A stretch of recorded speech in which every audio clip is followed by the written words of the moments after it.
Welcome. We're delighted that you're here with us tonight. Thank you so much for coming out to support our first annual VL2 Knowledge Festival. I'm Dr. Laura Ann Petito. I'm the co-PI and Science Director of VL2. VL2 is a National Science Foundation's Science of Learning Center housed at Gallaudet University. It is called Visual Language and Visual Learning, or VL2 for short. We're one of 6 Science of Learning centers in the United States, and we are privileged and proud to be here at Gallaudet University.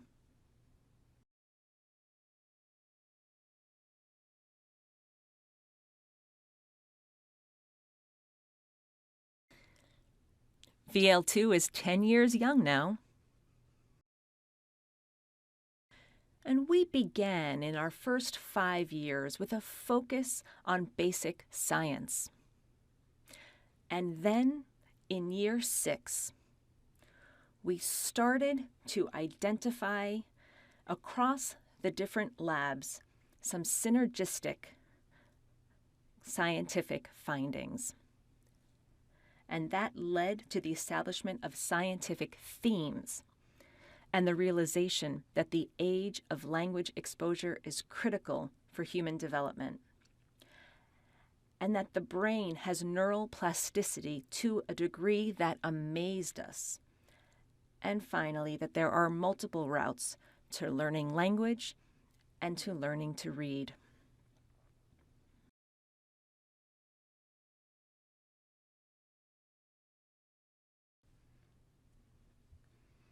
And after that, we started to redirect and target our studies to focus on breakthrough science. And when I say breakthrough science, I mean scientific discoveries with the highest impact that will have lasting impacts on society.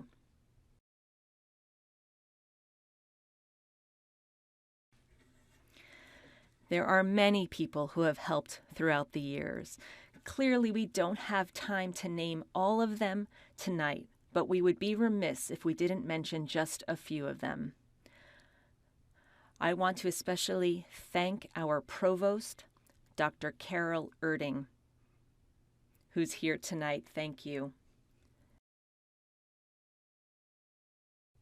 And representing the NSF, I want to thank Dr. Lim, who encouraged the foundation of the Science of Learning centers in the United States, and Dr. Kurelski, who has been a boon to our center since the beginning. So I want to thank those 3 especially.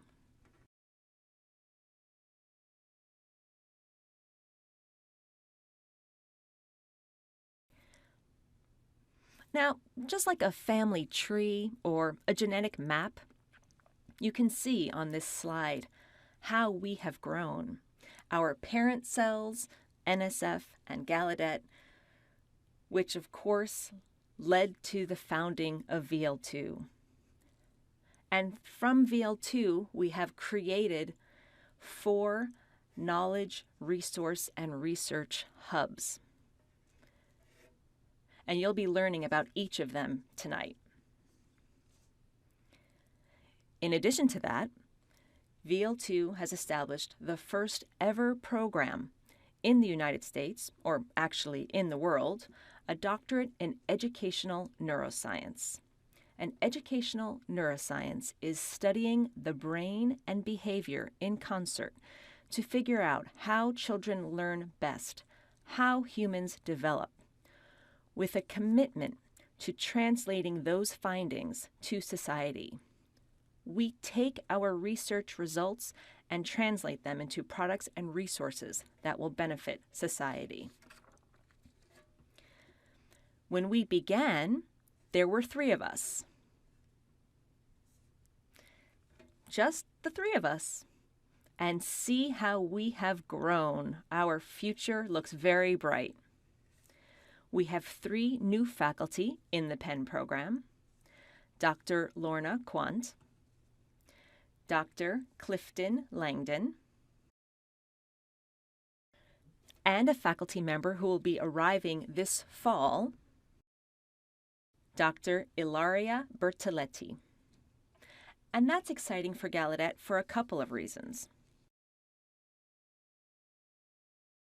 One of which is that obviously new faculty members bring new knowledge to the campus.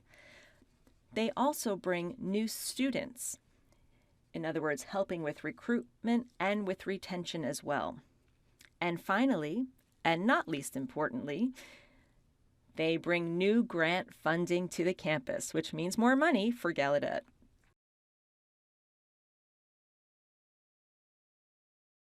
VL2 is proud to have as many strong partnerships as we do. We have 11 science laboratories that we work with, 90 school partners, including the Clare Center here on Gallaudet's campus, so thank you, of course, to the Clare Center.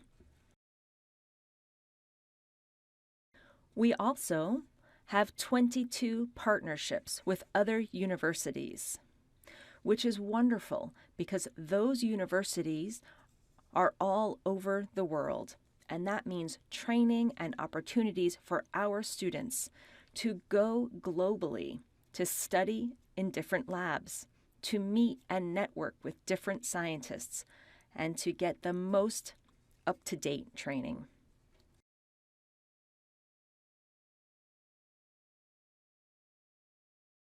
VL2 started by asking a set of questions. We wanted to examine knowledge. What happens to humans when knowledge is acquired through the eyes? How does this impact the brain? What happens to the brain's neuroplasticity, to its cognitive function? How do children learn language? How do they learn how to read to become literate? How do they become bilingual? And how do they learn important content in school?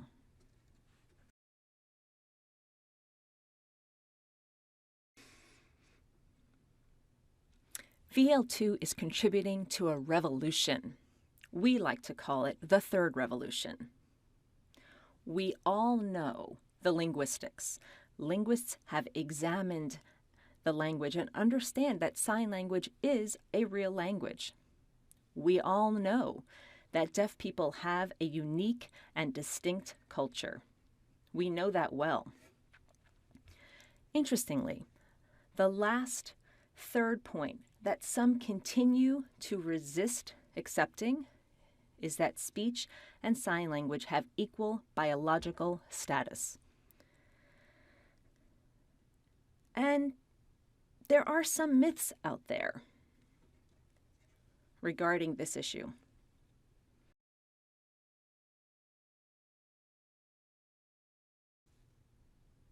The first myth is that speech is biologically superior.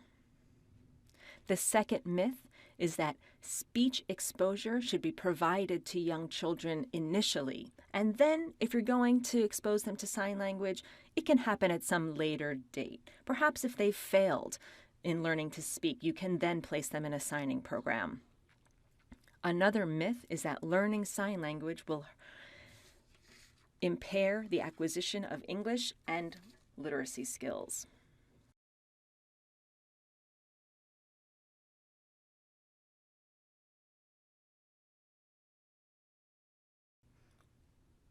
VL2 has contributed to busting those myths. All of these assumptions are wrong. They are, in fact, myths. Sign language and speech are equal to the human brain. The same neural systems, the same neural sites are activated. The second myth, that children acquire sign language and children acquire speech in some different kinds of ways. In fact, that acquisition happens in the same way. There are no differences. It is the same route to the acquisition of language. And the third myth has to do with exposure to sign language, whether or not it will hurt the acquisition of English. In fact, it helps the acquisition of English. It makes children better language learners, which translates into being literate. So I've talked about some of the similarities. But interestingly enough, we have also discovered that people who are exposed to sign language from an early age show advantages over their hearing peers. In fact, in some ways, hearing children actually lose the capacity to acquire those benefits seen in deaf children exposed to sign language early. That has a powerful translational impact in terms of policy. We could be helping hearing children as well as deaf children. And finally, and most significantly, we are contributing to a greater understanding of what it means to be human. And that has tremendous policy implications. I'll give you 3 examples.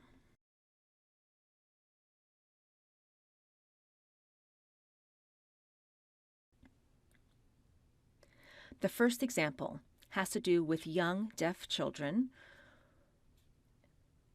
exposed to sign language at an early age and their strengthened abilities in visual processing. They outstrip their hearing peers.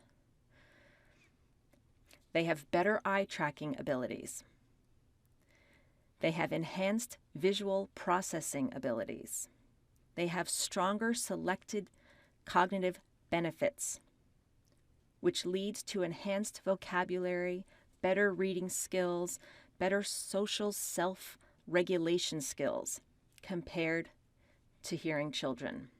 Now, those hearing children could have had those benefits had they been exposed to sign language at those critical years, but they've lost that opportunity. And interestingly enough, children who have been implanted with cochlear implants who focus only on learning speech skills also lose those potential benefits. That early visual exposure is vital. If we use this knowledge, that's a gift that we can bring to hearing children as well to enhance their visual processing skills.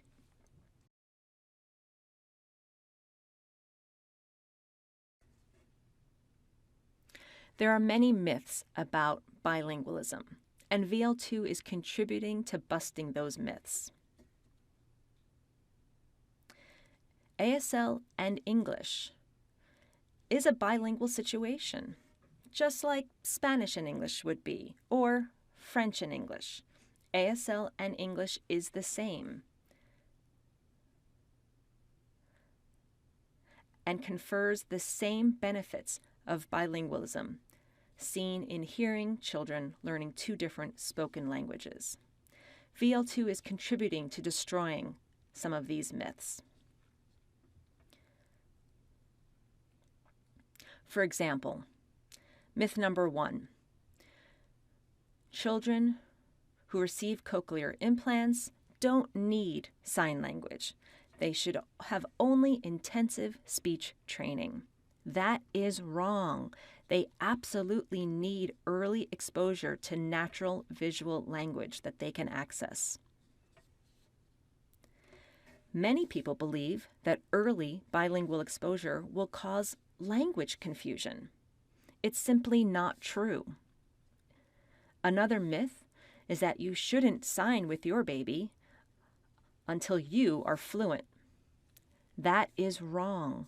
Children will benefit even if parents are not yet fluent in sign language. A final myth is that children should learn one language first and then be exposed to a second language. That is not true. That is wrong. Bilingual exposure means exposing a child at the same time in those critical early years.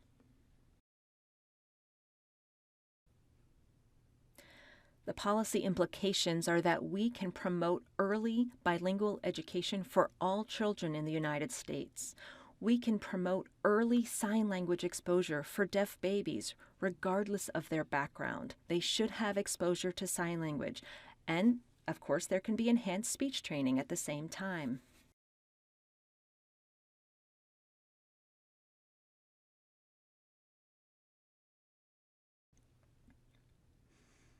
Other findings from VL2 are that if you have early exposure to sign language, young children will be able to watch sign language and pull important segments, phonological units, and map them onto letters or words on a page. They do that mapping and decoding exactly as hearing children do, who auditorily pull and segment phonological units to map onto the written letters and words. So young children who have visual sign phonology will show enhanced reading abilities compared with those children who don't. And what's revolutionary about this finding is that it can also be seen as a potential aid to support hearing children who are struggling with reading.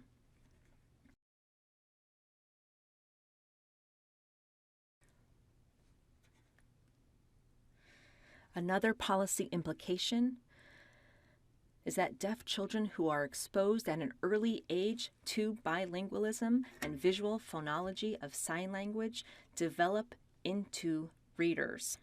It's not complicated. It's not rocket science. Early exposure to sign language will do it. It will help the brain. Now, looking towards our future, VL2 will continue to make innovative science discoveries.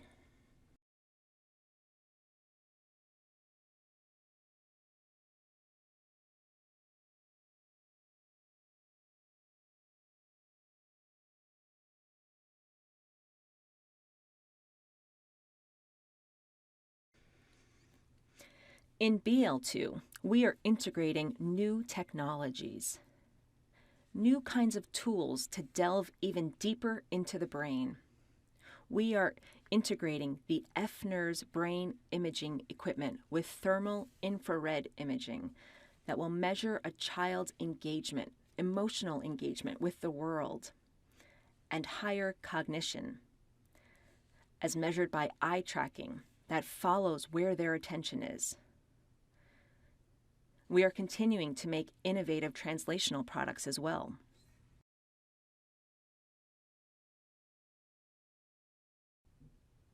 For example, in BL2, we are bringing together signing avatars to make new language learning tools for young deaf babies who are not exposed to sign language otherwise, which they need to have to keep those important pathways open to stimulate their brain tissue during the right times in their development.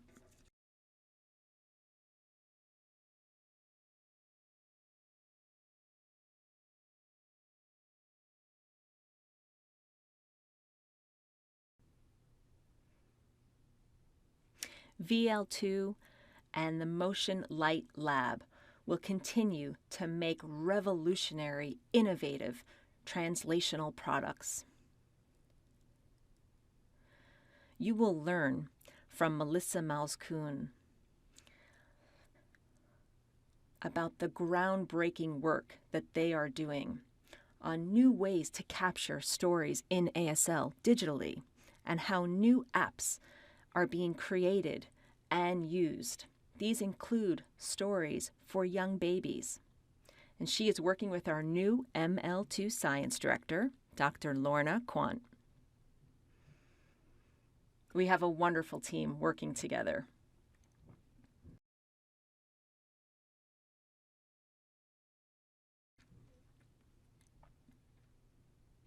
VL2 and the PEN program will continue to make groundbreaking achievements in education and training for young scholars. We will continue to make new opportunities and experiences possible for them, and to help our students enter STEM fields,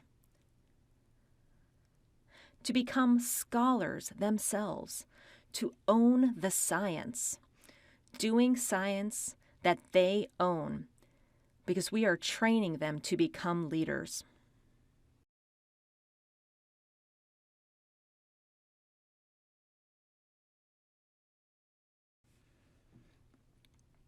Finally, VL2 is contributing with other researchers in the world to changing minds, to spurring that third biological revolution that shows that sign language and speech are equal in the human brain. The human brain does not discriminate. The human brain doesn't care what you give it, whether it's a signed language or a spoken language. It accepts both equally. We have found that scientifically there is an equivalence between sign and speech. The human brain is more neurally plastic than previously thought possible. Speech is not, in fact, special, but human language is special. We know now that for sign language and in spoken language, timing in development is key. The critical period in human language acquisition is the same for all languages. We also now understand the optimal ways in which we learn language, when, why, and how. Finally, this work has translational impact.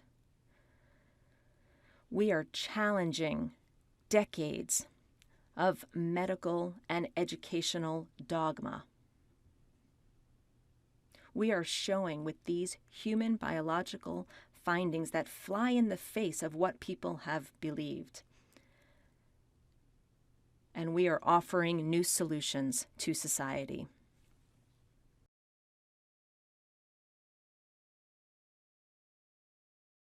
Thank you.